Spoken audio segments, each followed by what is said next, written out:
साथियों नमस्कार। पटना बिहार से मैं अमिताभ कुमार दास, आईपीएस 94 बैच, और आप देख रहे हैं मेरा अपना यूट्यूब चैनल दास बोले बिंदास। साथियों, इस चैनल में मैं आपको ऐसी जानकारियां भी देता हूं जिनको जानना जरूरी है, लेकिन जिनको ज़्यादातर लोग नहीं जानते। आज मैं आपको एक मुगल शहजादी की कहानी सुनाऊंगा, जो एक बहुत पढ़ी लिखी महिला थी, एक विदुषी थी।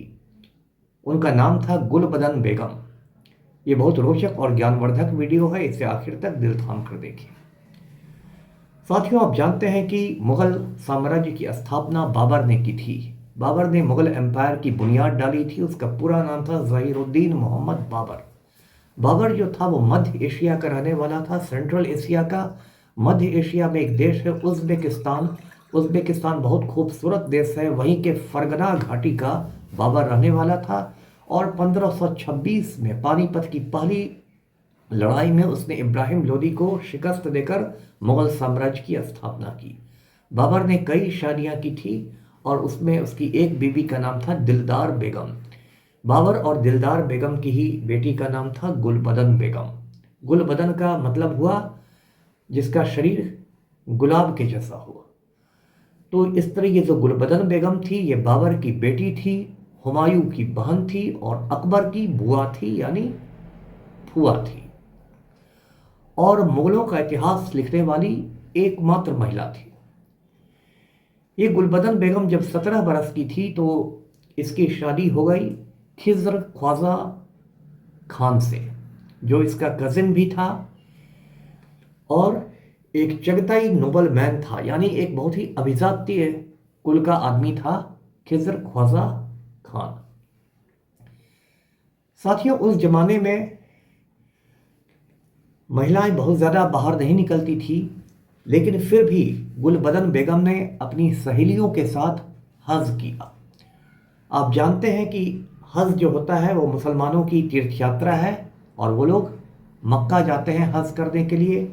इस्लाम के जो 5 प्रमुख स्तंभ हैं उसमें एक हज भी है। बाकी स्तंभ हैं नमाज पढ़ना, रोज़ा रखना, ज़कात करना, कलमा पढ़ना वगैरह वगैरह।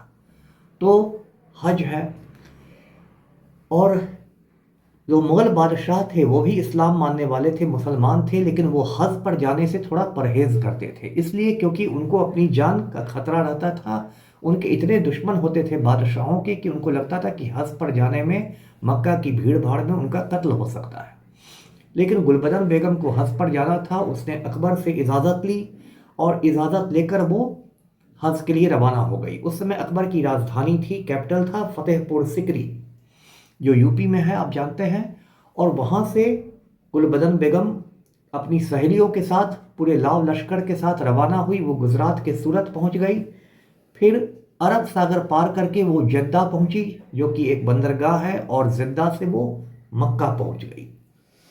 मक्का शहर जो है, जो मुसलमानों का सबसे पवित्र शहर है, सबसे मुकद्दस शहर है, वो गुलबदन बेगम को बेहद पसंद आया। पूरा जो शहर था वो इत्र की खुशबू से ढका हुआ था, जगह जगह खजूर बिक रहे थे और दुनिया भर से मुसलमान वहाँ पहुँचे हुए थे। बहुत रौनक थी मक्का में।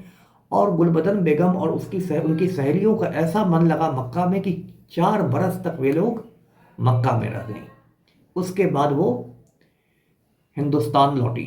मेरे भी बहुत सारे मुसलमान दोस्त हैं, वो हज करने जाते हैं तो मेरे लिए खजूर लाते हैं और वहाँ का एक पवित्र जल होता है आबे जमजम, वो सब लेकर आते हैं। तो नेचुरल है कि गुलबदन बेगम ने भी अपने घर वालों के लिए मक्का से खजूर लाया हो गया, आबे जमजम लेकर आई होंगी। उसके कुछ समय बाद अकबर ने अपनी राजधानी लाहौर बना ली थी और गुलबदन बेगम लाहौर के किले में रहने लगी थी। आप जानते हैं लाहौर अब पाकिस्तान का हिस्सा हो गया है, पाकिस्तानी पंजाब की राजधानी है। और लाहौर में एक बहुत पुराना, बहुत तारीखी बाज़ार है, अनारकली बाज़ार। तो उस समय अकबर के दिमाग में ख्याल आया कि अकबरनामा तो अबुल फजल ने लिख दिया है, लेकिन बाबर और हुमायूं का इतिहास नहीं लिखा गया है। और अकबर को लगा कि इसके लिए सबसे अच्छा काम गुलबदन बेगम कर सकती है। तब तक गुलबदन बेगम 63 साल की हो गई थी, थोड़ा बुजुर्ग हो गई थी। अकबर ने अपनी बुआ से गुजारिश की कि वो बाबर और हुमायूं के बारे में लिखे। ये बहुत बड़ा जिम्मा अकबर ने गुलबदन बेगम को दिया। बाबर के बारे में गुलबदन बेगम को ज़्यादा याद नहीं था, क्योंकि गुलबदन बेगम जब सिर्फ 8 बरस की थी तो बाबर का, उसके अब्बा हुजूर का इंतकाल हो गया था। लेकिन हुमायूं के बारे में गुलबदन बेगम अपने भाई के बारे में बहुत करीब से जानती थी। जब हुमायूं हिंदुस्तान से भागा था शेर शाह से पराजित होकर, तब भी गुलबदन बेगम उसके साथ थी, और जगह जगह भटकता रहा था हुमायूं, तब भी गुलबदन बेगम उसके साथ थी। इत्तेफाक ऐसा था कि उसमें लाहौर के किले में हुमायूं की विधवा भी रहती थी, विडो भी रहती थी, जिसका नाम था हमीदा बानो।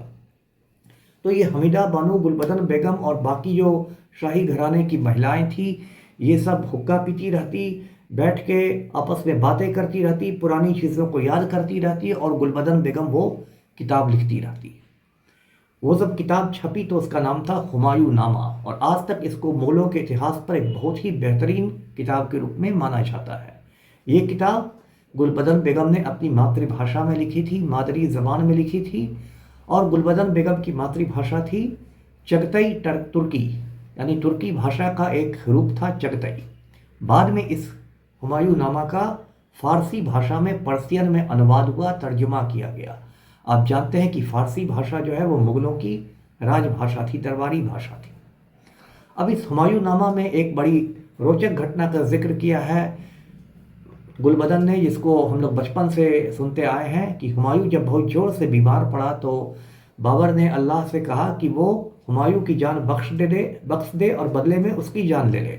और कहते हैं कि ऐसा करने के बाद हुमायूं चंगा हो गया, वो चलने फिरने लगा, और बाबर का इंतकाल हो गया।